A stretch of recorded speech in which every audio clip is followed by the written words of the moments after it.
জয় নিরুদ্যম, আমি নুরশেদ মোল্লা আবারও চলে এলাম। দুর্ধর্ষ এক রেজাল্ট। হ্যাঁ, আমার এই বাবুর মুখ থেকে জানবো ইনি কি রেজাল্ট পেলো আর কি সমস্যা ছিল এনার, বিগত দিনে কি সমস্যায় ভুগছিল সেটা আমরা জানবো। বাবু, আপনার নাম বলুন। মোহাম্মদ আলী সর্দার, আচ্ছা, বাড়ি? বাড়ি মেয়ার ঘেরি। আপনার কি সমস্যা ছিল? দমের কষ্ট। দমের কষ্ট কতদিন থেকে? তা আজ 8-10 বছর হয়ে গেছে। 8-10 বছর?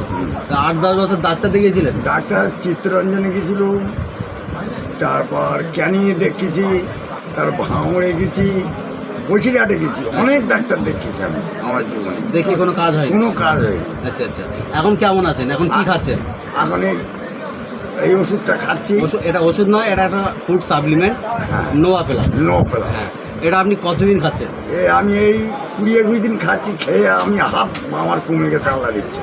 মানে দমের কষ্ট কমেছে? কমেছে, হাফ কমে গেছে? হাফ কমে গেছে। আচ্ছা, মানে 100-র মধ্যে 50% কমে গেছে কমে গেছে আপনার দমের কষ্ট? দমের কষ্ট। আচ্ছা আচ্ছা, তো এখন ভালো রেজাল্ট হয়েছে আপনার? ভালোই হয়েছে। আচ্ছা, মানুষদের জন্য কি বলবেন আপনার মতন যারা ভুগছে?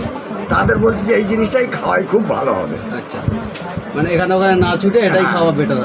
ভালো হবে। तो सुन लिया आप लोगों ने, जो हमारा बाबू को सांस का प्रॉब्लम थी 10 से 12 साल, सांस का प्रॉब्लम ख़त्म नहीं हुआ था।